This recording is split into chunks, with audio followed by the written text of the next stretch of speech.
అందరికీ నమస్కారం. గడిచిన 4-5 రోజుల నుంచి తెగ వింటున్నాం. వైసీపీ నాయకులు రైతుల గురించి మాట్లాడుతున్నారు. బాబా చాలా సంతోషమయ్యా. 6 సంవత్సరాల తర్వాత వైసీపీ నాయకులకి, జగన్మోహన్ రెడ్డికి రైతులు గుర్తొచ్చారా? అధికారం ఉన్న 5 సంవత్సరాలు ఏ రోజైనా రైతు గురించి మాట్లాడావా జగన్మోహన్ రెడ్డి?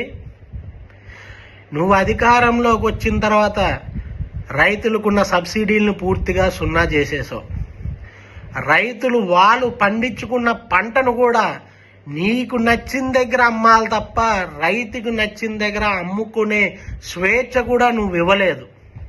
అలాంటి జగన్మోహన్ రెడ్డి వైసీపీ ప్రభుత్వం ఈరోజు రైతుల గురించి మాట్లాడుతుంది. ఎంత విడ్డూరం, ఎంత వింత! ఇది కలికాలం కాకపోతే మరి ఏంటి?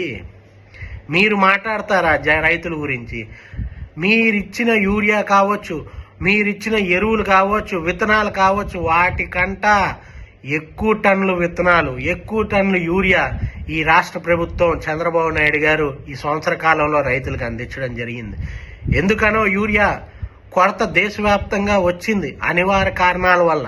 అందుకు ఆ ప్రభావం కూడా రైతుల మీద పడకుండా ఎలాగుండాలి అని చెప్పి అహోరాత్రులు కూటమి ప్రభుత్వం చంద్రబాబు నాయుడు గారు ఆలోచిస్తూ దాన్ని ఎలాగా ఆ ప్రభావాన్ని తగ్గించాలని చెప్పి దానికి తగిన చర్యలు తీసుకునే ప్రయత్నం ఒకవైపు చేస్తుంటే లేనిపోని అవాకులు చవాకులు ఈ జగన్మోహన్ రెడ్డి మాట్లాడతాడు.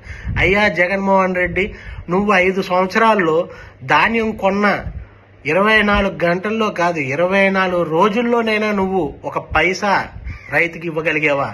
అలాంటిది మేము ఆ రోజు మాట ఇచ్చాం. తెలుగుదేశం పార్టీ కూటమి ప్రభుత్వం అధికారంలోకి వస్తే, చంద్రబాబు నాయుడు గారు ముఖ్యమంత్రి అయితే మేము మాట ఇచ్చాం.